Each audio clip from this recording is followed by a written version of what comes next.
नारायणं नमस्कृत्यं नरं चैव नरोत्तमं देवीं सरस्वतीं व्यासं यतो जयमुदीरयेत प्रपन्नाय पारिजाताय स्तोत्रवैत्रेकपाणय ज्ञानमुद्राय कृष्णाय गीतामृतदुहे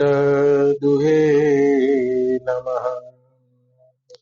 पार्थाय प्रतिबोधितां भगवता नारायणेन स्वयं व्यासेन ग्रथितां पुराणमुनिना मध्ये महाभारतम् अद्वैतामृतवर्षिणीं भगवतीम् अष्टादशाध्यायिनीम् अम्बद्वाननुसन्ददामिनीम् श्रीमद्भगवद्गीते भवद्वेषिणीम्। अतः षष्ठोऽध्यायः। श्रीभगवानुवाच सृहन् अमित्र उदासीन मध्यस्थद्वेष्य बन्धुषु साधुष्वपि न पापेषु समबुद्धिर्वशिष्यते। हे अर्जुन, સૃહદ મિત્ર, શત્રુ, ઉદાસીન, મધ્યસ્થ, દ્વેષ્ય એટલે કે દ્વેષી તેમજ બંધુગણોમાં ધર્માત્માઓ અને પાપીઓમાં પણ સમાન ભાવ રાખનાર ગણો શ્રેષ્ઠ છે. યોગી છે. યોગીર સમબુદ્ધિર વિશિષ્યતે, વિશેષ યોગી છે એમ કે છે.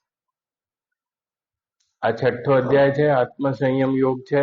અને ભાગનાથના પૂછેલા પ્રશ્નો ઉપર યોગારૂઢ કોને કહેવાય એના ઉપર આખા અધ્યાયમાં ઉતરી ગયા છીએ. યોગી અને યોગની સમગ્ર પ્રક્રિયા આત્મસંયમ યોગ ભગવાન આ અધ્યાયમાં બતાવી રહ્યા છે, બતાવવાના છે. અહીંયા તે યોગારૂઢ કોને કહેવાય એવા આરુવૃક્ષોને ઉપદેશ આપી રહ્યા છે કે યોગારૂઢની એવા વિશિષ્ટ યોગીની અથવા યુક્ત યોગીની આ બધા વિશેષણો આપી રહ્યા છે. લક્ષણ શું હોય, એના લક્ષણો શું હોય? તો ગયા શ્લોકમાં ભગવાન કીધું યુક્ત ઇચ્યુક્ત યોગી, એવો યુક્ત યોગી. યુક્ત યોગીનો થાય પરમાત્મા પ્રાપ્ત યોગી, જેનું જ્ઞાન પરમાત્મા સમાહિત થયું છે, જેના જ્ઞાનમાં હવે પરમાત્મા સિવાય કાંઈ બચ્યું નથી, થતું જ્ઞાન જેનું પરમાત્માથી છૂટું પડતું નથી. અને તેવા યોગીના લક્ષણ કહી રહ્યા છે. અને આગળના શ્લોકમાં એ ધ્યાન યોગ માટે પ્રેરણા કરશે અને પછી એ યોગની પ્રક્રિયા 5 શ્લોકમાં બતાવી રહ્યા છે. તો અહીંયા ઘણા બધા ગીતાના અભ્યાસો પણ છે, એટલે કહેવાનું મન થશે કે કદી પણ યોગી અને જ્ઞાનીને જુદા ના પાડી શકાય. જે યોગી છે એ જ જ્ઞાની છે, જ્ઞાની છે તે જ યોગી છે. માટે યોગી એટલે એવો બ્રહ્મ જ્ઞાની. હવે એનું જ્ઞાન કોઈ ક્રિયાત્મક નથી, ક્યાંય વાંચેલું નથી, ક્યાંય જોયેલું નથી. યોગી એટલે એવો જ્ઞાન જેનું જ્ઞાન અનુભવેલું છે. હા, તો જુઓ અત્યારે વર્તમાનમાં આ જ્ઞાન યોગ જ્ઞાની એવો શબ્દ છે એટલે જ્ઞાનીઓને એમ થાય કે આ તો આ ક્યાં આપણો અધ્યાય છે એમ લાગે છે, પણ એવું નથી. ગીતામાંથી એક અધ્યાય તો શું, એક શબ્દ તો શું, એક રસ્વઈ તો શું, એક દીર્ઘય તો શું, એક અર્ધ માત્રા પણ દૂર કરી શકાય તેવી નથી. આ વાત પૂર્ણ છે જો તમે અર્જુનની ભૂમિકામાં હોય તો. યોગીનો અર્થ થાય છે, યોગી એટલે એ જ્ઞાન, યોગ એટલે જ્ઞાનનો અનુભવ. માટે તો જ્ઞાનની પાછળ જ્ઞાન યોગ શબ્દ વાપરો છો. આપણી પાસે જ્ઞાન છે પણ ઝીકઝેક છે અને યોગ યુક્ત નથી. આવો અને યોગની એ સાચી પરિભાષાને આપણે જોવી જોઈશે. તિવારીજી, યોગ એટલે કાલે ભગવાને કીધું ત્યાંથી શરૂ કરીને આજના શ્લોકમાં બેસી જાઓ. ભગવાન આગળના શ્લોકોમાં 2 લક્ષણો બહુ સારા બતાવ્યા. એક જ્ઞાન વિજ્ઞાન તૃપ્તાત્મા,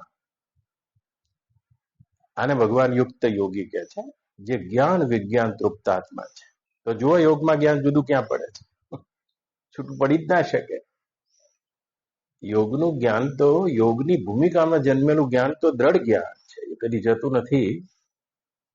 ક્રિયાજન્ય ભૂમિકામાંથી ઉત્પન્ન થયેલું જ્ઞાન છે. પણ જ્ઞાન વિજ્ઞાન તૃપ્તાત્મા યોગમાં શબ્દ આવ્યો છે. તો જો આત્માનું જ્ઞાન છે અને સ્વને જેનું જ્ઞાન થઈ જાય છે, ત્યારે આખું એ વિશ્વ એક પોતાના આત્મામાં જ દેખાય છે. એકમાં જ બધું અનેક દેખાઈ રહ્યું છે. અને જ્યાં બીજું થઈને દેખાય છે એવું અનેકમાં એને એકનો નિર્ણય થઈ ગયો છે. અનેકમાં એકનો નિર્ણય થાય અને વિજ્ઞાન કહે છે. અનેકમાં એકનો નિર્ણય થઈ ગયો, આ વિજ્ઞાન સ્થિતિ છે. તો આ વિજ્ઞાન સ્થિતિ જ્યાં હવે એક તત્વનો નિર્ણય થઈ ગયો, પરમાત્મા સમાહિત, એ પરમાત્મા સિવાય કોઈનું જ્ઞાન ના બચ્યું. માટે બહાર જેટલું પણ દેખાય છે એ જાણવાનું હવે એને કુતૂહલ ના બચ્યું, એ જાણવામાં એની કોઈ રુચિ ના બચી, એ જણાય છે એની વ્યાખ્યા ના બચી. શબ્દ છે પછી શબ્દ છે તો શબ્દ એવું ના બચ્યું, ખાલી છે એવું જ્ઞાન બચ્યું. રૂપ એવું ના બચ્યું, છે એવું જ્ઞાન બચ્યું. રસ એવું ના બચ્યું, છે એવું જ્ઞાન બચ્યું. ગંધ એવું ના બચ્યું, છે એવું જ્ઞાન બચ્યું. વધારી જેમ છે એમ જ બચ્યું જ્ઞાન, એની કોઈ વ્યાખ્યા ના આવતી. જેમ રામકૃષ્ણ પરમહંસને કોઈ શારદામણીએ કીધું કે આજે સૂરજ કેવો સરસ ઉગ્યો છે, કેવો ઉગ્યો છે એમ પૂછ્યું. એટલે એમણે કીધું જેવો ઉગ્યો છે એવો ઉગ્યો છે. કોઈ જ્ઞાનીનું જ્ઞાન, દ્રશ્યનું જ્ઞાન તેના વ્યાખ્યાયુક્ત નથી બનતું, એવો વિજ્ઞાન તૃપ્તાત્મા થઈ જાય છે. તો આપણને આ વિજ્ઞાન તૃપ્તાત્મા કોને કહે છે? જેની બ્રહ્મ દ્રષ્ટિ બની છે. એક હોય છે દ્રષ્ટિ અને એક હોય છે દ્રષ્ટિકોણ. આ બે જુદું જુદું છે. દ્રષ્ટિકોણ, જેમ કોઈ ફોટોગ્રાફર હોય તો તમે જોજો, તમે તમારો સેલ્ફી ફોટો પાડો, કેવો વાંકો ચૂકો આવે છે, ના ઊંચું આવે. સેલ્ફી ફોટા કોઈને જોવા ના ગમે તો તમને તમારો ગમતો હશે, બાકી કોઈને ગમે નહીં. કારણ કે તમને એ કેમેરા ફોટો પાડવો એટલે એ મોટો જેટલો કેમેરામેન ઊંચો છે એને એ ફોટો લેવાનો કોણ સેટ કરતા ફાવે છે. ફોટોગ્રાફરને કોણ સેટ કરતા ફાવે છે. તો ચોક્કસ કોણથી લીધેલો ફોટો, પણ સહેજ આડોઅવડો થઈ જાય તો કોણ આપણને સેટ કરતા ના આવડે. તો તમે જોઈ રહ્યા છો, શત્રુ છે આ તમારો દ્રષ્ટિકોણ છે, મિત્ર છે દ્રષ્ટિકોણ છે. એવા તત્વ ઉપર જયારે દ્રષ્ટિ સ્થિર થઈ ગઈ છે, હવે આગળ એનો કોઈ દ્રષ્ટિકોણ નથી. સ્ત્રી છે, પુરુષ છે, કેવો ઉગ્યો છે, સૂરજ કેવો ઉગ્યો છે, આવો કેમ ઉગ્યો છે. જેમ મારું લગ્ન થતું હતું, મારા બા ગાતા હતા, આજે સોનારે સરીખો સૂરજ ઉગ્યો. મારા બા ગાતા હતા, પાછળ સાંભળ્યું. એટલે સોના સરીખો સૂરજ છે, કશું જોવા જો અત્યારે છે ને, એ વખત દેખાતું. પણ જ્ઞાની એને કહે છે જે છે એવું જોઈ જાય છે બહાર, અને ભીતર છે એવા તત્વમાં સ્થિર થઈ જાય છે. આને યોગી કહે છે. યોગ એટલે અપને મેં ઠહેરા હુઆ. યોગ એટલે પોતાના તે પરમાત્મા તત્વ સિવાય બહાર પણ કઈ નહીં જોનારો અને ભીતર પણ કઈ નહીં જોનારો. તો અંદર પણ એ જ છે બસ પોતાનું આત્મ વસ્તુ છે. પણ કોણ છો? જેને ભગવાન કહી રહ્યા છે ઇન્દ્રિયોથી પરે મન છે, મનથી પરે બુદ્ધિ છે, એ બુદ્ધિથી પરે, એ બુદ્ધિના નિર્ણયો સંકલ્પ વિકલ્પોથી પરે એ તમારું પોતાનું આપાપણું છે. પણ તમે એટલે કોણ ખબર જ નથી. તો આ જ્ઞાન તૃપ્તાત્મા નથી. તો કોઈ તમારી ઓળખ બની ગઈ છે. યોગીનો અર્થ થાય છે એવો આત્મજ્ઞાની, યોગીનો અર્થ થાય છે એવો બ્રહ્મ જ્ઞાની, યોગીનો અર્થ થાય છે એવો બ્રહ્મ દ્રષ્ટિ વાળો, જેનું બહાર કશું જોવાનો દ્રષ્ટિકોણ તૂટી ગયો છે અને ભીતર પોતાના માનેલા તમામ મૂલ્યાંકનો છૂટીને જેને વાસ્તવિક અસ્તિત્વ હાથમાં આવ્યું છે, જ્યાંથી કદી ઊભું થવાનું નથી અને જ્યાંથી કદી ચ્યુતપણું નથી, એવા પદમાં આરૂઢ થઈ ગયો છે. આત્મપદમાં આરૂઢ થઈ ગયો છે. એ આત્મપદ નહીં તો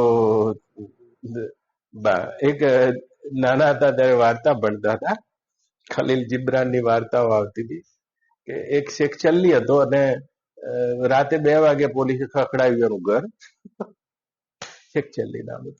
એટલે 2 વાગે રાતે ઘર ખખડાયું, પોલીસ આવી, બધી ઉઠ્યો, શું થયું છે એમ કે. અને પોલીસ કે હાશ તમે જીવતા છો? પેલો આમ ચેક કરે છે, આમ જીવતો. પણ એમ કે મને કેમ અત્યારે રાતે 2 વાગે પૂછો છો? કે ગામના ભાગોળે એક લાશ મળી છે અને અમને બધાને એમ થયું કે આજ મરી ગયેલા, એટલે જોવા આપણે ભગવાને સારું કર્યું તમે જીવતા છો. પણ એ આટલું કહેતા કહેતા પોલીસનો હાશ થઈ ગઈ, પણ પેલો ગભરાઈ ગયો છે. એને કીધું કે ખરેખર કોઈ જે મર્યો છે જલ્દી કહો, એની ઊંચાઈ કેટલી છે? કે લગભગ 6 ફૂટ જેટલી, તમારી જેટલી. તો કે વજન કેટલું છે? કે આટલું છે, 59. અને એનું 59 જ હતું. તો કે દાઢી રાખે છે? કે દાઢીએ બિલકુલ ડૂંટી સુધી આવે છે પોતાની. આવી વાર્તા ખલીલ જીવડાની. અને પેલો જેમ જેમ કહેતો જાય તેમ એનો ગભરાટ વધતી જાય છે કે દાઢીએ ડૂંટી સુધી આવે છે. તો કે પાયજામો પહેર્યો છે? કે પાયજામો પહેર્યો છે. તંગડી કે તમારી જેમ ઢીચણ જેટલી ઊંચી છે પોતાની. પણ કે ટોપી લાલ પહેરી છે. ઓહો હો, એમ કે જાણે હું જ મરી ગયો એવું લાગે છે. પછી કે તો નીલા રંગનું કમીજ પહેર્યું હશે. એટલે પેલા કીધું ના, નીલા રંગનું નથી, એનું તો પીળા રંગનું છે. હાશ, એમ કે હું નથી. પણ આટલું બધું હશે છે આ વાર્તા તો તારી છે બાળલા. આ છેક ચલ્લી તો તું છે, જે આ ઇન્દ્રિયોને, શરીરને, મનને, બુદ્ધિને, દ્રશ્યને, તારા વસ્ત્રોને, તારું અસ્તિત્વ માને. પણ તું એટલે કોણ છે? અને એ વાસ્તવિક બ્રહ્મ અસ્તિત્વમાં જે જાગી ગયેલો છે, અને એને ભગવાન યોગી કહે છે. આવો. અને યોગ શબ્દ જયારે પણ આવ્યો છે ત્યારે યોગ અને જ્ઞાન અત્યારે હાલ એટલા બધા લીસા થઈ ગયા છે, માટે મારી વાત પણ તમને ભળતી લાગે છે. ભળતી વાત નથી. આજે કાલે ગમે ત્યારે તમને યોગની ભૂખ જાગશે, જ્ઞાનની ભૂખ જાગશે, તો આ વસ્તુ દીવાદાંડી સમાન છે. નહીં તો વર્તમાનમાં યોગ શબ્દ બહુ લીસો થઈ ગયો છે. કાંકરિયામાં અવારમાં દોડવા આવે છે, એ યોગા તો કરી રહ્યા છે. ટીવીમાં 5 વાગે ઉઠીને બધા યોગા કરી રહ્યા છે. તો યોગ શબ્દ આવો ભળતો થઈ ગયો છે. એનું સેલ થઈ ગયું છે. અને જયારે સેલ થવા લાગે ત્યારે તો પેકિંગ જ સારું લાવવાનું હોય, બીજું તો કશું એ નહીં. પેકિંગ સારું લાવવાનું હોય, અંદર કશું એ ના હોય. પછી અંદર એવું એર ભરી દેવાની હોય, વેફર થોડી હોય ને તો પડીકું એવડું એ રાખવાનું, કિંમત ઘટાડવાની નહીં, વજન જ ઘટાડવાનું. અંદર વજન ઘટાડતા જવાનું. તમે જુઓ 20 રૂપિયાની જે તમે વેફર લેતા હતા, એ 20 રૂપિયાની આજે મળે છે, પણ વેફરનું વજન ઘટી ગયું. અંદર યાર ભરી દેવાની, નાના છોકરા રાજી થાય. તો જેટલું પણ એ સેલિંગ છે, આ યુગ આખો સેલનો છે. વૈશ્ય યુગ કે છે. અને વૈશ્ય યુગમાં યોગ અને જ્ઞાનનો પણ સેલ લાગી ગયો છે. એટલે યોગના પણ આપણે આપણી રીતે અર્થ થઈ ગયા છે. એટલે મારી વાત એ તમને ભળતી લાગે, ભગવાનની વાતો લીસી થઈ ગઈ છે. પણ લીસી નહીં થાય. જો આના એક એક શબ્દો તમે ખોલશો તો યોગી કોને કહે છે એ ભગવાન આ શ્લોકોમાં કહી દીધું છે. અને આ સ્થિતિ તમારી ભીતર આવે તો પરીક્ષા તમારે કરવાની છે, માર્ક તમારે મૂકવાના છે, માર્કશીટ તમારે પોતે મૂકવાની છે આખી, અને પછી કોઈ ગુરુ પાસે સહી કરાવવાની છે. એટલે આ માપદંડ છે. આમાં જાતે જાતે નહીં, ભીતર જોતા જાઓ કે ભીતર આવી સ્થિતિ આવી છે, તો આને યોગારૂઢ કહે છે. ભગવાન યોગ બતાવશે હમણાં 11મા શ્લોકથી. એ પ્રત્યેક યોગ કરનારને આરું રૂક્ષું કહે છે, યોગમાં આરોહણ કરવાની ઈચ્છા વાળો. પણ યોગી તો આને જ કહે છે આ 5 લક્ષણોમાં. તો આપણે આરું રૂક્ષું ના પદ ઉપર રહીને તપાસ કરતા રહેવાનું કે આ જે 5 શ્લોકોમાં ભગવાને યોગારૂઢની સ્થિતિ કીધી છે, એ સ્થિતિ શું આપણા ભીતર આવી છે? કારણ કે અધ્યાત્મમાં આપણે જ આપણું નિદાન કરવાનું રહેશે, બીજું કોઈ આપણું નિદાન ના કરી શકે. અને એ નિદાનમાં યોગી છો કે નહીં? બાકી તો ગમે તે અત્યારે પોતાની આગળ કોઈને પણ યોગી માની શકાય છે, પોતાને યોગી માની શકાય છે, પણ એવું નહીં. ભગવાન કહી રહ્યા છે, ભગવાન કીધું કે શત્રુ, મિત્ર, ઉદાસી, મધ્યસ્થ, દ્વેષ, બંધુ, સાધુ અને પાપી, આ બધામાં જે સમબુદ્ધિ રહે છે એ વિશેષ્ય છે, એ વિશેષ યોગી છે. સમગ્ર યોગનો સાર ભગવાનના ન્યાય સમત્વ છે. એ સમત્વ આપણામાં આવી જવું, એક એવું નિષ્કંપન ભીતર આવી જવું. આ સમત્વ આખી યોગનો સાર છે. અને સમત્વની આધારશિળા ઉપર યોગના ફૂલ ખીલે છે. સાધક અવસ્થામાં આપણે આ સમત્વનો અભ્યાસ કરવો પડે છે અને યોગીનો સમત્વ સ્વભાવ બની જાય છે. તો કેટલા પ્રકારના સમત્વ ભગવાન આગળ પણ કીધા કે ઠંડી અને ગરમીમાં સમ આપણે જોઈ ગયા. કોઈને ભગવાને આગળ પણ કીધું માન અને અપમાનમાં સમ, સુખ અને દુઃખમાં સમ. ભગવાન એવું પણ બોલ્યા કાલે કે સમલોષ્ટા અશ્મ ચ કાંચન, માટીના ઢેફા, પથરા અને અશ્મ પથ્થર અને સોનાના ટુકડામાં જેની દ્રષ્ટિ સમ. આજે કહી રહ્યા છે કે સુહન અમિત્ર, સુહદ મિત્રમાં અને વૈરીમાં, ઉદાસીમાં અને મધ્યસ્થમાં, ઉદાસીનમાં અને મધ્યસ્થમાં, બંધુ શું એટલે કોઈ એવા પોતાના બંધુગણોમાં, પાપી આત્મામાં અને ધર્માત્મામાં, 8 જણ ગણાય. એ 8 જે સમ છે આવો ને ભગવાન એક તો કહી દીધું જે સુખ અને દુઃખમાં સમ છે. તો આટલું કેવું પૂરતું નથી, તો કોઈને કહી દીધું માન અને અપમાનમાં સમ છે. એક પણ દ્રષ્ટિકોણ ભગવાન છોડવા નથી માંગતા, કારણ કે આપણે જ પોતે અર્જુન છીએ અને આ દ્વંદ્વમાં જીવી રહ્યા છીએ. આ જ 2 સેનાઓ છે. આ જીવનના જે દ્વંદ છે, મનોદ્વંદ છે, અને એના પાર જવાનું નામ જ યોગ છે. એના પાર પોતાને અછૂતા રાખવાની કલાનું નામ જ યોગ છે. કાજલની કોઠરીમાં રહીએ અને ડાઘ ના લાગે, આ સ્થિતિનું નામ ભગવાનના મતે યોગ છે. તો એવા દ્વંદ્વની વચ્ચે રહીએ અને પોતાની ભીતર સ્વરૂપમાં જાગેલા પુરુષને એ દ્વંદથી અછૂતા, અસ્પૃશ્ય, અછૂતાપણું રહી જાય, અનટચ, પોતાની ચેતના નિષ્કંપન અનટચ રહી જાય. ઠંડી આવે, ગરમી આવે. પણ જોજો આ ઠંડી ને ગરમીના દ્વંદ એવા છે, ઘણાને દ્વંદ જ નથી લાગતા. ઠંડી એ શું, ગરમી એ શું, એનો દ્વંદ નથી લાગતા. દરેકની એક કૌશિકભાઈ, દરેકની એક જે સેન્સિટિવિટી હોય છે તે જુદી જુદી હોય છે. જેવી રીતે બધાના બુદ્ધ તંતુ, જ્ઞાન તંતુ બધી સંવેદનાઓથી એટલા બધા ડોલતા નથી હોતા. કોઈને આપણા બધા બેઠા એમાં જોજો સુગંધ બહુ જલ્દી આવતી હોય, કોઈને અવાજ જલ્દી આવતો હોય, કોઈને અવાજ અને સુગંધ ના આવતી હોય, કોઈની દ્રષ્ટિ એટલી પેની હોય, 100 એમાં નાકુ પરો દ્રષ્ટિ પેની હોય. આ 5 જ્ઞાનેન્દ્રિયોની બધાની સેન્સિટિવિટી જુદી જુદી છે. તો કોઈને ઠંડી અને ગરમીમાં સમપણું આપોઆપ જ રહેતું હોય છે. અથવા તો એ એટલું બધું એને સુખ નહીં કરી શકે. ઘણાને સુખ અને દુઃખ છે, સુખ અને દુઃખની સેન્સિટિવિટી આપણા જેવા. પણ જોજો ભગવાન એનાથી પણ કહી રહ્યા છે કે ઘણાને સુખ અને દુઃખની સેન્સિટિવિટી નથી હોતી, ઘણાને માન અપમાન, યશ અપયશની બહુ સેન્સિટિવિટી હોય છે. એ કઈ રીતે? તો કે આ માન અને અપમાન એ સુખ દુઃખ ના થયા, યશ અને અપયશ ના થયા? ના કૌશિકભાઈ, ઘણાની સેન્સિટિવિટી એવી હોય છે કે ગમે તેટલું દુઃખ વેઠી લેશે, यश बरकरार रहते हशे, दुख का उसको कुछ पता नहीं चलेगा, मेरा यश बनना चाहिए. જેમ સત્યવાદી રાજા હરિશ્ચંદ્ર ને સત્યવાદીપણાનો યશ હતો અને એ મારો યશ ખંડિત ના થાય, ગમે એટલું હું દુઃખ વેચાઈ જાઉં, उसके लिए दुख कोई मायना नहीं रखता है, लेकिन यश मायना रखता है. तो કોઈની સેન્સિટિવિટી યશ અપયશ પ્રત્યે છે. તમારા દ્વંદ્વ શું છે તમે ગોતી કાઢો, જે મુખ્ય દ્વંદ્વ જે આપણે પ્રભાવિત કરતા હોય, અને ત્યાં જ તમારે તમારી યોગારૂઢની સ્થિતિનો પરિચય લેવો જોઈશે. તો ઘણા ઠંડી ગરમી શું ઉગાડા ફરતા હોય, એમ થાય કે યોગી થઈ ગયા આપણે. કોઈ એવા, અમે જયારે હિમાલયમાં તમે આવ્યા હતા જોડે, એવા લોકો હતા, અમે 4 ગોદડા ઉઠ્યા હતા, અને તો બિલકુલ ઉગાડા આમ પગે નીકળતા હતા, એવા લોકો હતા, એવા જોયા છે. તો ઠંડી એમનાથી સહન થઈ જાય, એમની સેન્સિટિવિટી એ નથી. તમારું દ્વંદ્વ શું છે એ તિવારીજી તમારે ગોતવું પડશે. તો સુખ અને દુઃખ છે તો મેં ચાવી બતાવી દીધી છે, આગળ જોઈ ગયા છે. આ તો હું તમને જે રહી ગયેલી વાતને સ્મૃતિ કરાવું છું.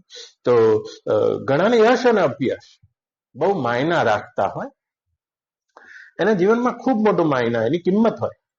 તો ઘણા જોજો યશ માટે ગમે તેવું દુઃખ વેઠી લે, અપયશ ના થાય એના માટે ઘણું બધું દુઃખ વેઠી લે. આ હા હા હા. અને અને ઘણા એવા હોય કે સુખ મળતું હોય તો ગમે એટલો અભ્યાસ થાય થવા દો, પેપરમાં નામ આવતું હોય તો આવવા દો, સ્ટેબિંગ કરી દઉં, પણ મને 5 કરોડ મળવા જોઈએ, મને સુખ મળવું જોઈએ. તો ઘણાને સુખ દુઃખ, ઘણાને યશ અપયશ, અને ઘણાને તો બધી ધન અને નિર્ધનતા આ માયના રાખતી હોય છે. તો ભગવાન એ બધા જ બંધુઓની વાત કરી. કાલે કીધું કે કે કે કેવો બા સમલોષ્ટા અસ્મચકાંચન, માટીના ઢેફામાં, પથ્થરમાં અને સોનામાં જેની દ્રષ્ટિ સમરાય છે, એની એક ઇકોનોમિકલ વેલ્યુ છે, એ તો બનેલી રહે છે, પણ એનું જે માનસિક મૂલ્યાંકન છે આ યોગીનું તૂટી જાય છે. તો સોનું સોનું સોનાની જગ્યાએ જ મૂકે છે, સોનું સોનાની જગ્યાએ જ પહેરે છે, અને પથ્થરને ઘરમાં જ લગાવે છે, અને સોનાની વીંટીને હાથમાં જ પહેરે છે.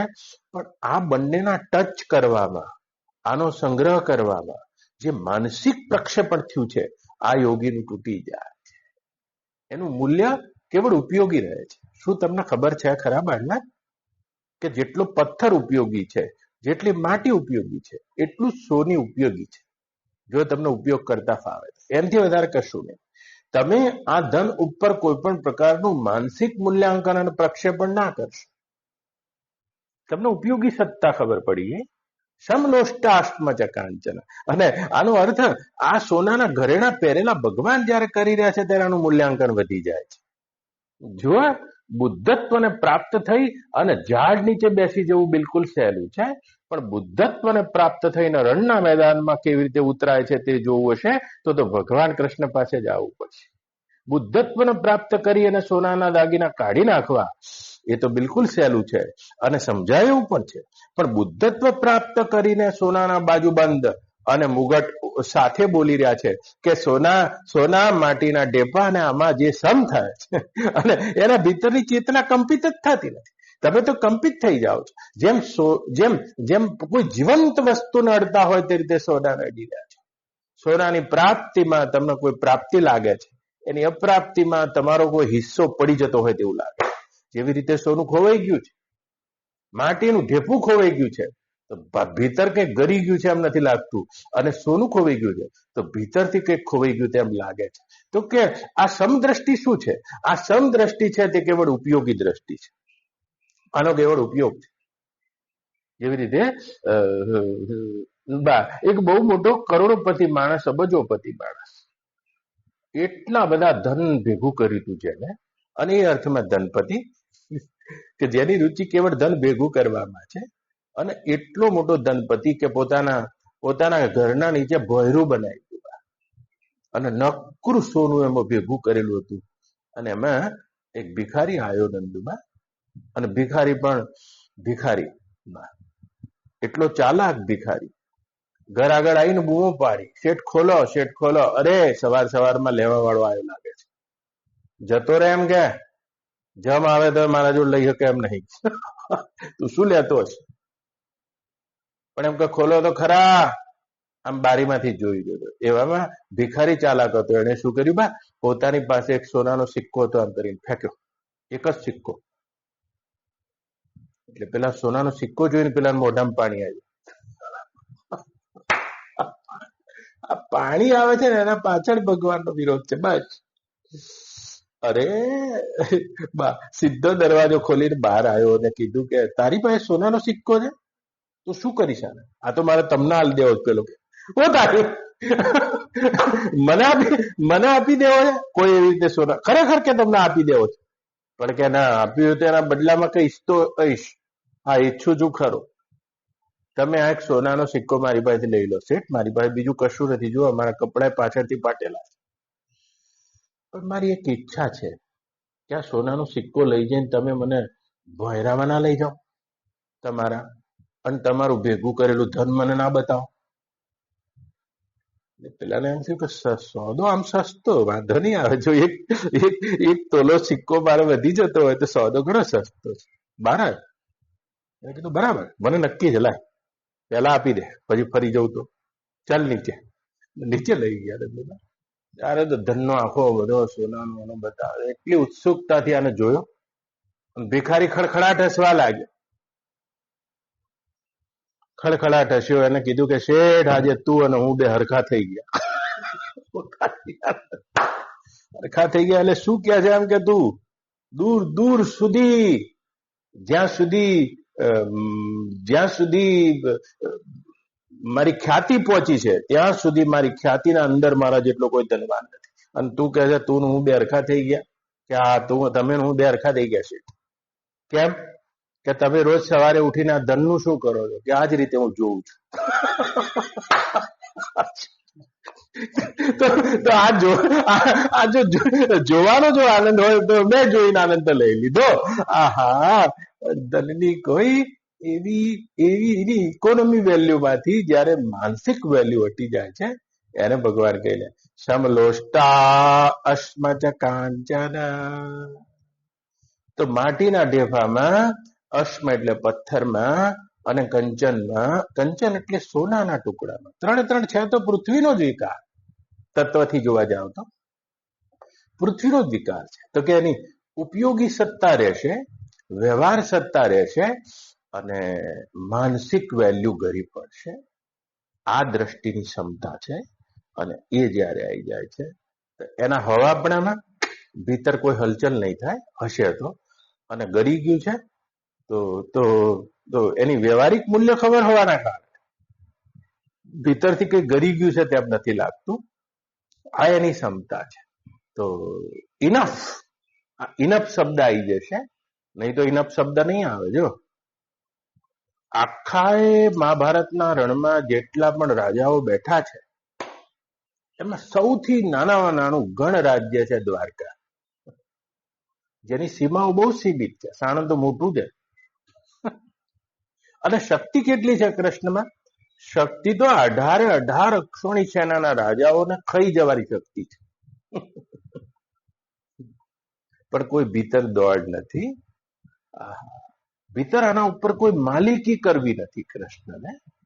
જરાસંઘને માર્યો જે વખતે, થોડા ઉદાહરણમાં જતો રહું, અને ભગવાન દ્વારા મરાયો જયારે જરાસંઘ, ત્યારે એનો પુત્ર સહદેવ, બીજું મહેન્દ્ર પણ એનું નામ, એ મહેન્દ્ર સહદેવ દાંતમાં તણખલું લઈને આવ્યો. અને બીજા દિવસની સવારે ભગવાને એનો ઉભો કર્યો છે કે ભગત નરેશ ઉભા થાવ, તમે આ નગરના રાજા છો.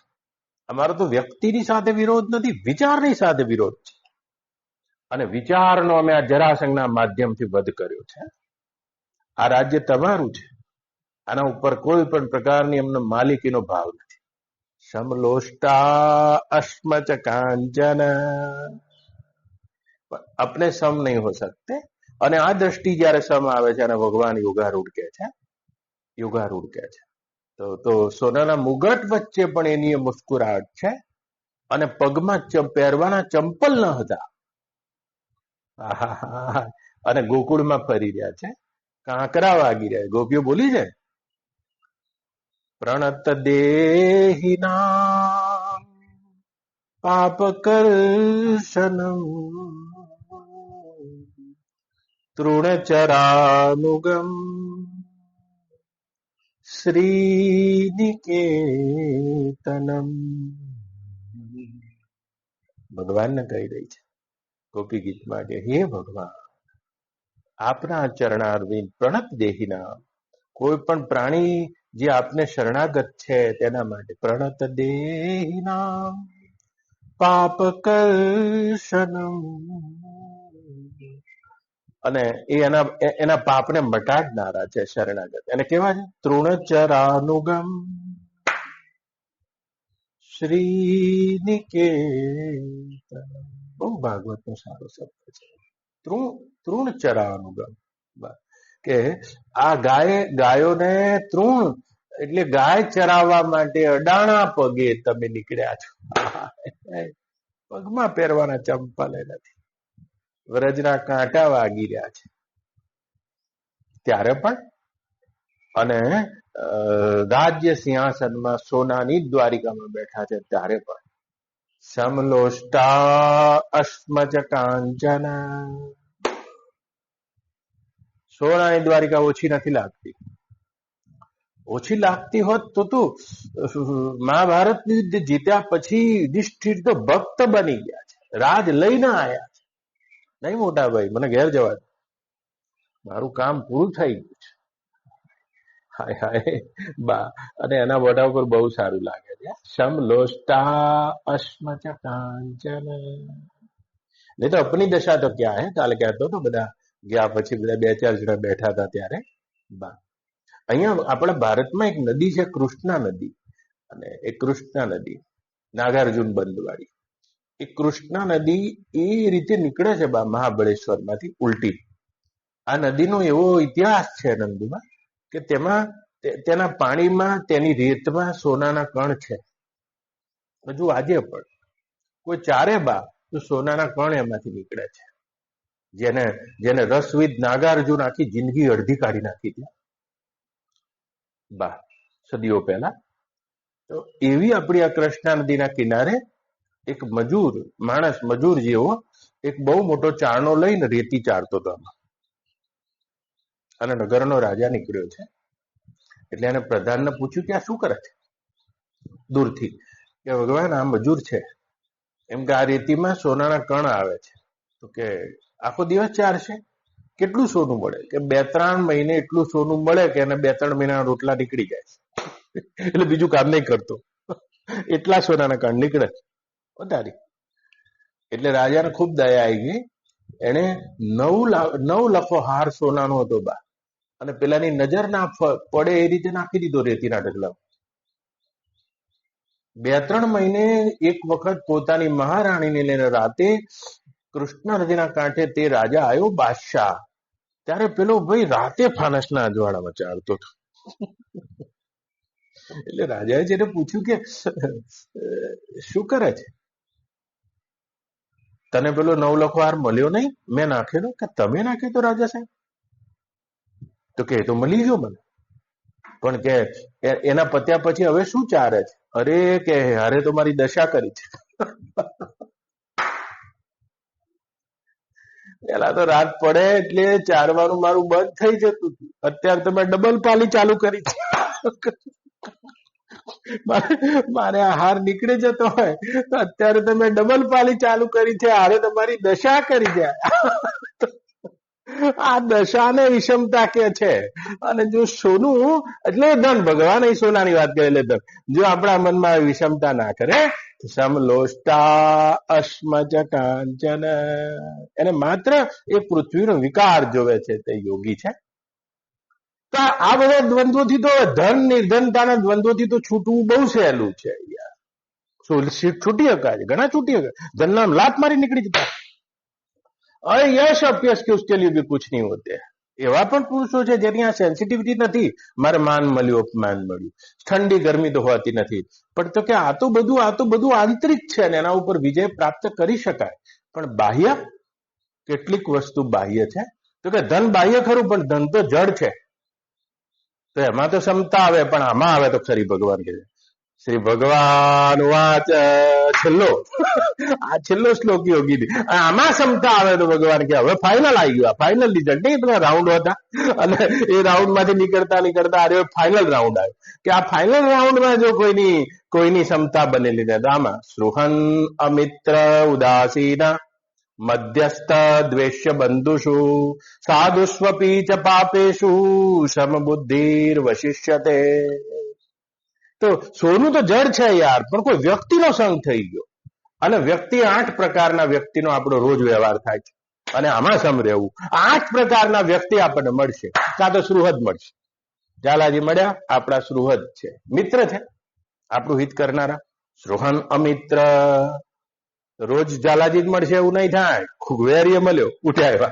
લે હવે આ ક્ષમતા કેવી રીતે લાવી યાર? આ અઘરી. હવે તો કે એમાં પણ જે સમબુદ્ધિ વશિષ્ય તે, તો આ તો જીવતો વ્યક્તિ છે, દૂસરા भी ઇન્વોલ્વ હો ગયા. સોનું તો હા જડ છે યાર, તમે છોડી દો તો એને ખબર નહીં, પણ મિત્રને છોડી દેશો ને તો રોજ ક્યાં આગળ લખશે મેં શું ગુનો કર્યો. એટલે વાત છોડી દેવાની, પકડવાની નહીં. એ મિત્ર અને શત્રુના સંબંધમાં ચિત્તનો પેલો એ ડોલે નહીં. સમબુદ્ધિ વશિષ્ય તે, તો કોઈ શત્રુ મળશે, કોઈ મિત્ર મળશે, કોઈ વળી હા ઉદાસીન મળશે, તટસ્થ, જેનો કોઈ મતલબ જ ના હોય, તમારી સામે જ નહીં જોવે, ઉદાસીન મળશે. તો બા શત્રુ અમિત્ર ઉદાસીન મધ્યસ્થ, ઘણા મધ્યસ્થ મળશે. ઉદાસીન એવા કે કોઈને એનો પક્ષપાત જ નહીં હોય, જેને તમારી અમે કોઈ લેવા દેવા જ નહીં હોય, પણ કોઈ મધ્યસ્થ હશે, પક્ષપાતી હશે, બે બાજુ લેવા દેવા છે. તમારી એ ચા પી આવશે ને શત્રુની પી આવશે, બેનો સંબંધ રાખશે, બેના લગ્નની કંકોત્રી વાળશે. મરી ગયા યાર. અને આનું શું કરશે આ મધ્યસ્થનું? તો મધ્યસ્થ બંધુ શું? અને મધ્યસ્થમાં પણ હવે જે વ્યક્તિ મળશે તે 8 થી ઉપરના કોઈ વ્યક્તિ સાથે વ્યવહાર નહીં હોતો, અને 8 વ્યક્તિના વ્યવહારમાં ક્ષમતા આવી જાય. ભગવાન કે યોગારૂઢસ્તદોચ્યતે. અને આ અઘરામાં અઘરી પારાશીસી હવે આવી છે. હવે આવી છે. તો ભગવાન કહી રહ્યા છે કે શું બંધુ શું? એવો કોઈ બંધુ શું? અને સાધુ સ્વપી. સાધુ સ્વપી એટલે સજ્જન. આ બધી સજ્જનોની ટોળી છે. અને પાપે અને એવા કોઈ પાપાત્મા. સમબુદ્ધિર વશિષ્યતે. આમાં જેની સમબુદ્ધિ છે તે વિશિષ્ટ યોગી છે, એમ ભગવાન કહી રહ્યા છે. મરી ગયા. આ બધાને જુદા જુદા સમજવા શત્રુ અને મિત્રની આધાર ઉપર સમજી લઈએ આપણે. આપણી પાસે અડધો કલાક છે. આ ગુરુ આવ્યું. યશ અને અપયશમાં સમ રહેવું બિલકુલ આંતરિક બાબત છે, જેમાં તમે એકલા છો અને તમારી સમજણ તમને સમ રાખી શકે છે. સુખ અને દુઃખમાં સમજણ આપણે જોઈ ગયા રાખીએ. આ બધી આંતરિક બાબત છે. પણ મિત્ર અને શત્રુ આ બંનેમાં સમ કેવી રીતે રહેવું? આવી શું? આનો ગુર શું? ગોખવા તો આખી જિંદગી ગોખ કરી આપણે કે શત્રુ અને મિત્રમાં એક રહેવું, પણ આપણે રહી શકતા નથી. આની ચાવી શું? આની ચાવી શું? આનો ગુર શું? કઈ રીતે રહેવાય? જે ભગવાન કઈ સ્થિતિ કહેવા માંગે છે. અને આ દ્વંદ્વ જ અર્જુનને બહુ લાગુ પડે છે. ઘણા જોજો ગમે એવું દુઃખ વેઠી લે મિત્ર માટે, અપયશ વેઠી લે મિત્ર માટે. એના માટે મિત્રને શત્રુ જ એના માટે મુખ્ય હોય. અર્જુનની જે ક્ષત્રિય માનસિકતા છે, અને માનસિકતામાં સુખ દુઃખ બે કોડીના છે એના માટે, માન અપમાન બે કોડીના છે એના માટે, ઠંડી ગરમી બે કોડીની છે એના માટે સોનું તો કશું નથી. એ કહી રહ્યો છે કે આ બાજુ મારા સુહદો છે, આ બાજુ મારા મિત્રો છે, આ બાજુ મારા કાકા છે, અને અમે લડવા આવ્યા છે. અને આ મિત્રો માટે મારે સ્વર્ગ નથી જોઈતું, આ પૃથ્વીનું રાત નથી જોઈતું. આમ વિષાદ નક્કી કરે. એની ક્ષત્રિયની માનસિકતા એને આ દ્વંદ્વમાં ઉભી રાખી છે. અને એ બદલ જોજો હવે કોઈની માનસિકતા છે, હાવ વણિક માનસિકતા હોય તો 5 રૂપિયા માટે 25 ભાઈબંધો ખોઈ નાખે. પણ આ બિલકુલ શાસ્ત્ર માનસિકતા છે કે ના, મારા મિત્રો માટે અને મારા મિત્ર માટે મારા આખું સ્વર્ગ છોડી દેવું. જયારે ભગવાન બહુ સટીક ક્યારે જવાબ આપી રહ્યા છે કે શત્રુ અને મિત્રમાં જે સમ છે, ઉદાસીન અને મધ્યસ્થમાં જે સમ છે, બંધુમાં, સાધુમાં અને ધર્માત્મામાં જે સમ છે, તો આ બંનેમાં સમતા લાવવાનો શું ગુર? આની શું ચાવી? કઈ ચાવી? યાદ રાખજો. તો આના 2-3 સૂત્રો છે, આપણે સમજી લેવા જોઈએ તો જ આમાં આપણે સમ રહી શકીએ. નહીં તો મિત્ર અને શત્રુમાં સમ રહેવું કાઠું છે કદી પણ આ થઈ ના શકે. કેવળ ભગવાન જેવા કોઈ યોગારૂઢ પુરુષો માટે આ શક્ય છે. અને યોગારૂઢની આ સ્થિતિ છે, આની પારાશીસી છે. તો શું આની ચાવી? શું આના પગથિયા? અને બધાના આપણે પગથિયા જોઈ રહ્યા છે. કોણ રહી શકે? જોજો નંદુભાઈ. તો 2-3 આના મુદ્દા છે, જોવા હોય તો જોઈ લો નંદુભાઈ. મિત્રની આપણે આમ સાદી વ્યાખ્યા શું કરીએ? આમ બોલીએ છીએ દેશી ભાષામાં કે મિત્રની કસોટી તો વિપત્તિમાં પડે, અને મિત્ર એવો કરીએ જો ઢાલ સરીખો હોય, દુઃખમાં પાછળ પડી રહે ને સુખમાં પાછળ પડી રહે ને દુઃખમાં આગળ હોય. આવી કવિતા ભણતા. શેરી મિત્રો 100 મળે અને તાલી મિત્રો અનેક, જેમાં સુખ દુઃખ પામીએ એ લાખોમાં એક. આવું બધું અમને સાહેબ ભણાવતા. આ મિત્ર કહેવાય. તો મિત્રની આટલી જ વ્યાખ્યા છે. જો અપને કામ में आ जाए, આપણા કામમાં આવે આ મિત્ર છે. એનો એ જો કામમાં બાધા ડાલે તો વ્યક્તિ મિત્ર નહીં હોતો, કામમાં बाधा डाले ले शत्रु. तो जितने भी अपने काम में बाधा डालते हैं, अपनी इच्छाओं में बाधा डालते हैं, महत्वाकांक्षाओं में बाधा डालते हैं, अपने कुछ कार्य में बाधा डालते हैं, એ આપણા શત્રુની વ્યાખ્યામાં છે. દુશ્મન થઈ ગયો આપણો. દુશ્મનનો અર્થ થાય છે દોષવાળું મન, બીજું કાંઈ નહીં. હવે એના દોષ જ પકડ કરશે કે એ પકડ્યા જ કરશે. મિત્ર એટલે જેના દોષ હવે નહીં જલાય, તમારા કામમાં આવે છે, આ મિત્ર છે. તો કોઈ વ્યક્તિ જીવનમાં એ જ બહાર થઈ શકે આ દ્વંદના જેનું હવે કોઈ કામ ના બચ્યું, કોઈ કામ બચ્યું નહીં બા. એના મિત્ર શું, શત્રુ શું, કામ ના બચ્યું એટલે આનો અર્થ ઘણા એવો કરી લે ઝાલાજી, તમે તરત ના કરી લેતા કે કામ ના બચ્યું એટલે નિકમ્મા થઈ જવું, એમ નહીં કહેવા માંગતા મિત્ર. યાદ રાખજો, કઈ કરવું એ તો કામ છે જ, પણ કઈ ના કરવું એ કામ કરવું છે. ઘણા કહે કાંઈ કરવું નથી, રામાપીરના મંદિરમાં બેસીને એક તારા કરીને ચલમો ફૂકી, કારણ કે હવે મારે જો કઈ કામ કરવું તો બાપજી કાલ બોલ્યા હતા કે જે કામ નહીં, જેના માટે કઈ કામ નહીં બચ્યું એ જ આના બહાર જતા રહ્યા, ઘણા જતા રહ્યા છે, ચલમે ચડી ગયા નિકમ્મે. તો કુછ ન કરના ભી કરના હે, યાદ રખના. તો તમે તો પછી તમે ચલમ પીવા બેસશો તો બીજા 5-6 જણા એવા ને એવા નિકમ્મા તમારી આજુબાજુમાં આપા મિત્ર થઈ, એની ટોળકી થઈ છે યાર ગંજેરીઓની. અને જે ગંજેરીઓને બેહવા નહીં દે, કારણ કશું કરતા નહીં, આખો દાડો ચલમ પી પી કરો છો, અને એ બધા શત્રુ થઈ. कुछ न करने का अर्थ क्या होता है? कुछ न करने का अर्थ इतना होता है, करता तो रहता है लेकिन उसकी कुछ करने की जिद ना रही, उसकी कुछ करने का फिर अहंकार ना रहा, उसको कुछ करने का देह ना रहा. तो घटना, कर्म, जीवन, संसार જેના માટે પ્લે થઈ ગયો, નાટક થઈ ગયો, પ્લે થઈ ગયો, રમત થઈ ગઈ. અને એ જ શત્રુ અને મિત્રમાં શમ રહી શકે છે, જેને કોઈ પણ કામ છે, કામ કરવાની જીદ છે અને કઈ કરી બતાવવાની ભાવના છે હજુ, અને તે કદી પણ એના મિત્રો જોશે અને તેના મિત્રો પ્રત્યે પક્ષપાતી થવું પડશે, અને પોતે કામ લઈને એને કામ આપવું પડશે, અને એને જેને જીવનમાં કંઈ પણ કરવાની જીદ હશે, કોઈ કરવાના ધ્યેય હશે, કોઈ કરવાના ભડકા હશે, કંઈ કરી બતાવવાની વૃત્તિ હશે, અને જેને આ રીતે કોઈ અહીંયા દેખાતા આ સંસારમાં કોઈ એવા કર્મના ધ્યેય માની રાખ્યા છે, જીદ માની રાખી છે, અને કરીને મળતી અહંકારની કોઈ તૃપ્તિ માની રાખી છે, કોઈ કરીને દેખાડવા દેવાની કોઈ સ્પર્ધા માની રાખી છે, અને કદી પણ મિત્ર અને શત્રુના દ્વંદ્વથી દૂર રહી ના શકે. પણ ऐसे भी होता है. જાગેલા પુરુષનું લક્ષણ એ છે કે જો કરતા તો है, निकम्मा नहीं है, कुछ न करना ऐसा भी नहीं है इसके पास, करना ऐसा भी नहीं है, जस्ट प्ले, नाटक ही हो जाता है. योगवान पुरुष के लिए, बोधवान के पुरुष के लिए जिंदगी एक खेल हो जाती है.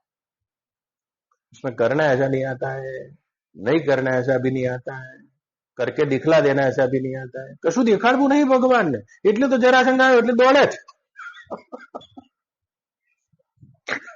દેખાડી દેવું દોડતા હશે યાર. બસ જેવું સામે આવે છે, વળાંક આવે છે, ભણે છે, બસ. તો જિંદગી એમના માટે એક ખેલ છે. જો આ ખેલ અને યુદ્ધમાં શું ફરક છે? અરે રમત જેવી રમત હતી યાર, પણ તમે ભાગ પાડી દીધા. ચાલો આપણે 20 જણા છીએ તો ભાગ પાડી દીધા. તો આમ પેલા રમતા દેવ કે જોતો આમ કરીએ, ચાલ માગ્યા, માગવાના સારા પ્લેયર માગી લેવા. ક્રિકેટ રમવી છે, પહેલા કૌશિકભાઈ મારા, ચાલો ફાઈનલ. હજી ફટાફટ માગ, જેટલા સારા મારા, આમ ભાગ પડી ગયા. એટલે એક હતા ને ભાગ પડી ગયા, એક જ ગુરુના ચેલા હતા પણ 12 થઈ ગયા, મરી ગયા. હવે મેચ રમી, એમાં રૂપિયાની મેચ હોય, મેચ પત્તા એવી કેટલીય મેચો મેં જોઈ છે જેમાં મારી જટિયમ બેટ અને સ્ટમ્પ થી મારી થઈ જાય. શું બન્યું? એક ઉન્માદ થઈ ગયો, ભૂલી ગયા હતા અમે રમી રહ્યા છીએ. તમે તે ઉપનિષદના સૂત્રને ભૂલી ગયા. સ બ્રહ્મ એકાકી ન રમતે.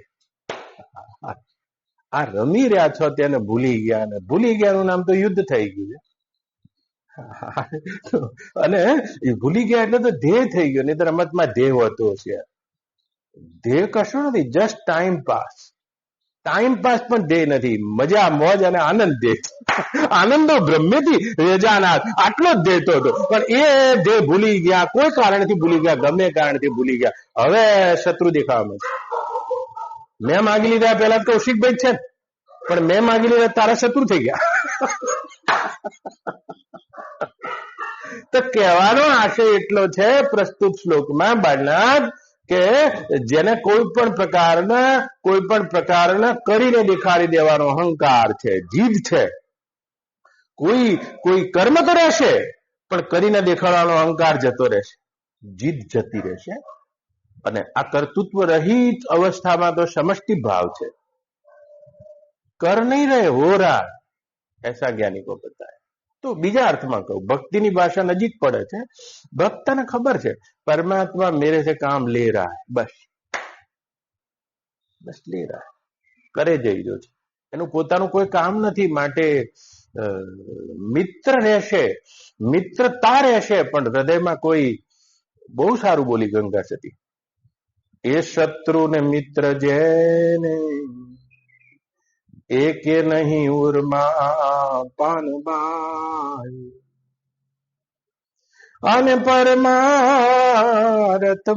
જેને પ્રીત, નામ ને રૂપ ને જેને મિથ્યા કરી માન્યા પાનબા, અને જેનો લાગી ગયો તુરિયા વારો તાર,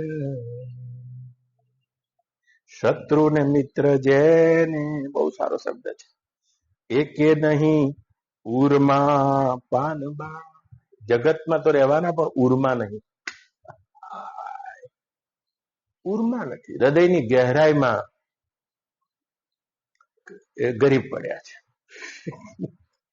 અને આ જ સમ રહી શકે છે. પહેલું સૂત્ર છે, તો જેની કર્તૃત્વ આસક્તિ, કર્મ આસક્તિ અને આ શક્તિ छूटी गई છે, અને તેવા પુરુષો फिर उसका कुछ अपना काम नहीं रहता है, करना रहता है लेकिन अपना कुछ नहीं रहता है. અને આવો સમષ્ટિ ભાવના પ્રાપ્ત થયેલા માટે શત્રુ મિત્ર ભાવમાં એ સમ રહી શકે છે. जिसको अभी कुछ करना है उसको मित्र करना पड़ेगा, करके दिखलाना है, જેનું પોતાનું કઈ કામ છે, અને તેવા વ્યક્તિને શોષણ કરવું પડે છે. જેને કોઈ પણ કર્મમાં, ક્રિયામાં ધ્યેય હશે તો શોષણ કરવું પડશે. જો કોઈ પણ નક્કી કરી લો મારે આ કરવું છે, તો ઘણા બધા સહાયકો જોશે, એ સહાયકોનું શોષણ કરવું પડે છે. પણ આ તો ક્યારે ખબર જ નહીં પડતી ગીતાના અધ્યાયની તો આપણને, કે કરવાની જીદ ના હોય, કરવાનો અહંકાર ના હોય, કરવાનું અભિમાન ના હોય, કરવાનો કોઈ ધ્યેય ના હોય, અને તે વખતે કર્મ કેવું હોય, નમામ કર્મ લિપંતે નમ કર્મ ફલે સ્પૃહા. હે અર્જુન, કોઈ કર્મ મને સ્પર્શતું નથી, અને કારણ કે કોઈ કર્મના ફળમાં મને સ્પૃહા નથી. એને શું શત્રુ છે અને શું મિત્ર છે? એક પહેલો દ્રષ્ટિકોણ આ છે, वो निकल सकता है. અને બીજો દ્રષ્ટિકોણ છે, કોણ એટલે શત્રુ ને મિત્રમાં કોણ સમ રહી શકે? બીજું કોણ? કોઈ પણ જીવ જોજો ને. આજે તો ઝાલાજી તમે સવારે ઉઠીને અહીં આવી ગયા છો, અને તમે પલાઠી મારી બેસી ગયા હો, તમને એમ કે બાપજી આપણા જ્ઞાની છે, અને આપણે એમની પાસેથી જ્ઞાન લઈએ, તો તમે જ્ઞાન લેવા માટે, એટલે જીવની આ મૂળ ભૂખ શું હશે? રોટલાની હશે, માનની હશે, પૈસાની હશે, ધનની હશે, જ્ઞાનની હશે. તમે ગહેરાઈમાં જયારે જોશો ત્યારે જ્ઞાન તો તમારું સ્વરૂપ જ નીકળશે. જીવ દશા આવે છે, અને જીવની મૂળ ભૂખનું નામ પ્રેમ છે. પ્રત્યેક જીવ પ્રેમ ઈચ્છે છે. એક નાનું બાળક પણ પ્રેમ ઈચ્છે છે, પ્રેમની અને ભૂખ છે. ગાય જોજો, ગાય પ્રેમ ઈચ્છે છે. સાપ જોજો પ્રેમ ઈચ્છે છે, પત્ની જોજો પ્રેમ ઈચ્છે છે, બાળક જોજો પ્રેમ ઈચ્છે છે. જીવ માત્ર જીવ દશામાં આવે છે એટલે એને પ્રેમની ભૂખ હોય છે. તો પ્રત્યેક વ્યક્તિ પ્રેમ માંગી રહ્યા છે. આપણા કરોડોમાં એકાદો વ્યક્તિ એવો હશે જે પ્રેમ આપી રહ્યો છે. અને જોજો આ સમજવાની વાત છે નંદુબા. બાકી પ્રત્યેક વ્યક્તિ પ્રેમ માંગી રહ્યો છે. તો કે આ તો એવું હતું હશે, પ્રેમ આપીને આપણે આપતા નથી. યાદ રાખજો, પિતા પુત્રને પ્રેમ આપે છે પણ આપવું નથી. પતિ પત્નીને પ્રેમ આપે છે પણ આપવું નથી. આ એક પ્રકારનું ઇન્વેસ્ટ છે. ઇન્વેસ્ટમેન્ટમાં જેમ વ્યાજ સહિત આપણે આપણી પાછી લેવી છે, એમ વ્યાજ સહિત મને પ્રેમ પાછો મળે છે. અને એ પ્રત્યેક વ્યક્તિ પ્રેમ લેવા માટે પ્રેમ આપે છે. મરી ગયા. કોઈ એવા વ્યક્તિ હશે જે બ્રહ્મ દશામાં જાગી ગયેલા છે અને એ પ્રેમના સિંહાસન ઉપર માત્ર પ્રેમ આપી રહ્યા છે. उसके लिए शत्रु और मित्र की दीवार टूट जाती है. अरे આપણે બધા જોયું, આપણે પત્ની પ્રેમ માંગ્યા છે, મેં ભી રાની તું ભી રાની કોણ ભરેગા ઘર કા પાર. પતિએ પ્રેમ માંગ્યા છે અને એકબીજાને આપે છે ખરા, પણ એની સામે આપી નથી રહ્યા. બેંકમાં તમે પૈસા મૂકી નહીં રહ્યા, તમે ડિપોઝિટ કરી રહ્યા. અરે કે કઈ રીતે સમજવું બાપજી? જુઓ, એક નાનો પિતા હોય પોતાના પુત્રના આમ થપથપાવે, મારો દીકરો ડાયો છે, મારો દીકરો ડાયો છે. આ પ્રેમ છે. તો પિતા પુત્રને પ્રેમ ના આપી શકે? આપી શકે છે. પણ પુત્ર પણ પછી પિતાને થપથપાવે છે. બધાની થપથપાવાની રીત જુદી જુદી છે. અને પુત્ર થપથપાવે છે, ડેડી, પપ્પા, એમ કે તમારા જેવો તો કોઈ તાકતવર આખી પૃથ્વી ઉપર છે જ નહીં. એ વખત આ જબ્બોએ નાનું પડે ઝાલાજી, અને આ શરીરમાં હાડકા તો છે નહીં, પણ એ આમ બહાર આવે, મારો દીકરો મને શું કે છે. તમને કદી ખબર છે પ્રેમના બદલામાં પ્રેમ ના મળે તો તમારી હાલત શું થાય છે?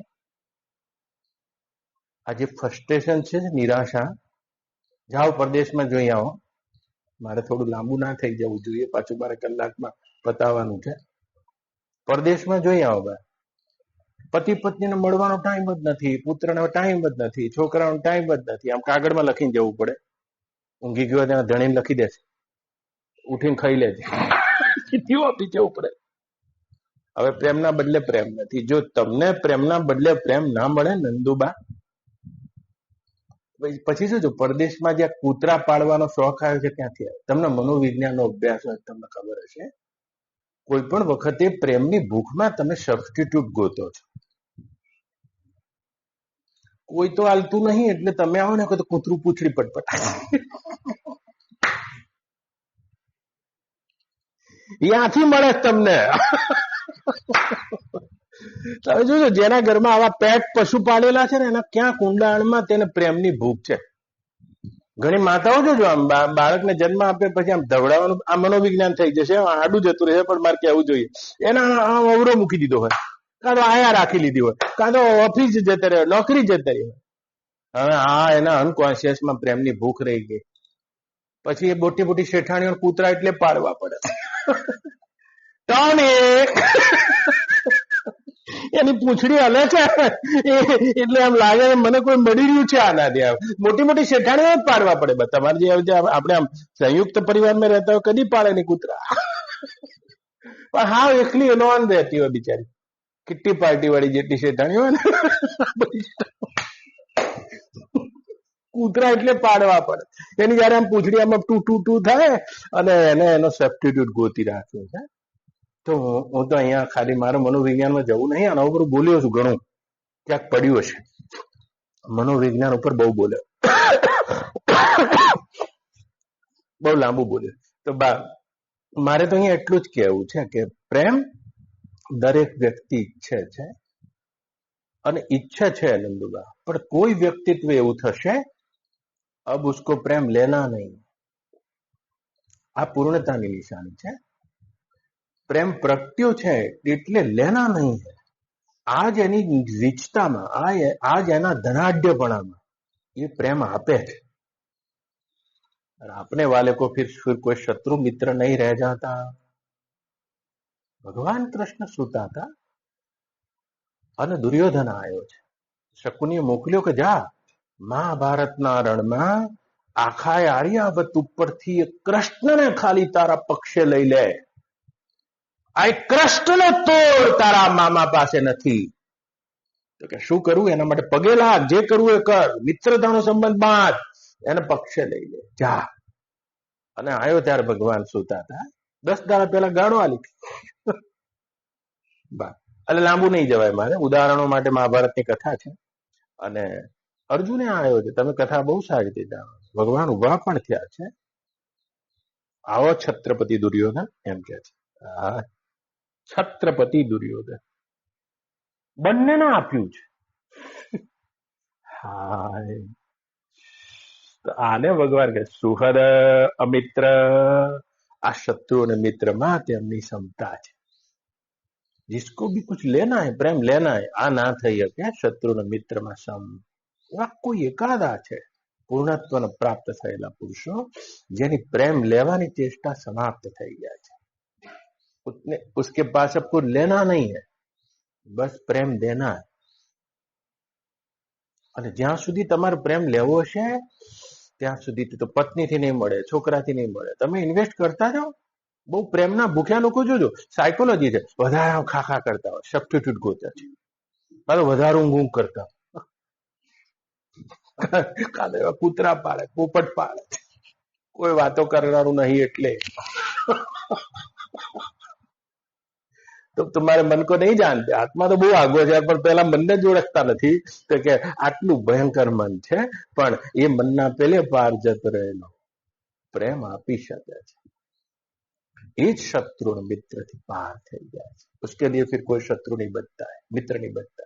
નાના હતા તે વખતે એક વાર્તા સાંભળતા હતા, ખલીલ ગિબ્રાનની વાર્તા. બહુ સારી વાર્તાઓ, તમને ક્યાંયથી મળે તો એનો અનુવાદ. અમે એવું અજયભાઈ કે એક બહુ મોટો ધનાઢ્ય પુરુષ હતો, રીચ, પતિ પત્ની બંને ઝરોખામાં બેઠા છે અને એટલું બધું ધન એની પાસે. હવે એને કોઈ બીજું ધન મેળવવાની આકાંક્ષા મનમાં ના રહી, ધન પ્રાપ્તિ કરવાની કોઈ દોડ ના રહી, કોઈ અભિપ્સા ના રહી, કોઈ જુગુપ્સા ના રહી, એવું પુરુષ. અને એના ત્યાં બનેલો પ્રસંગ જિબ્રાન લખે છે કે આંબાની સિઝન આવી હતી અને આંબા પાક્યા છે અને ગામમાંથી મજૂરો બોલાયા. આજે અખાત્રી હતી ને હાક પડી ગઈ છે. મજૂરો 7 વાગે આવી ગયા, પણ કોઈએ કીધું કે હજુ મજૂર ખૂટે છે. અમુક મજૂરો 12 વાગે આવ્યા, અમુક 3 વાગે આવ્યા અને બધાએ ગંજેરી રહ્યા છે આંબા. સાંજ પડ્યા અને માલિક પોતે બધાને મજૂરી ચૂકવે છે. 7 વાગે આવ્યા હતા એને પણ અને મોડા 4 વાગ્યા તે બધાને સરખી મજૂરી આપી.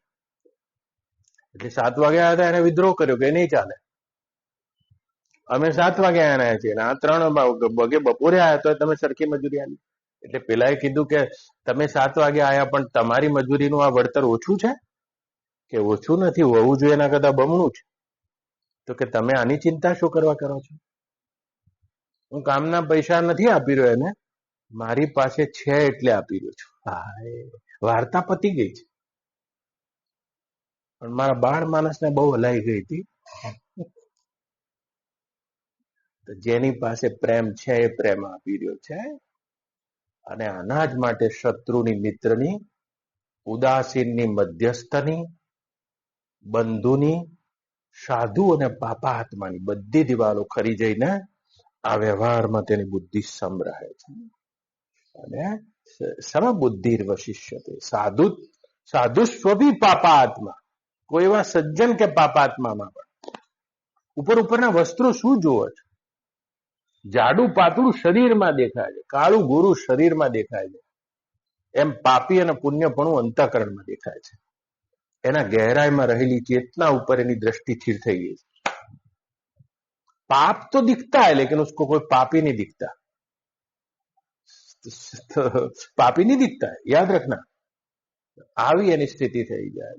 પાપી નહીં બનતો. જ્યાં સુધી તમને પાપી દેખાય છે ત્યાં સુધી ધીમે ધીમે પાપાત્મા પાપ શંકિત. ભગવાન વ્યાસ મહાભારતમાં લખે છે કે પાપના જ્યાં સુધી હૃદયમાં સંસ્કાર છે અને ત્યાં સુધી પાપ શંકિત રહેશે.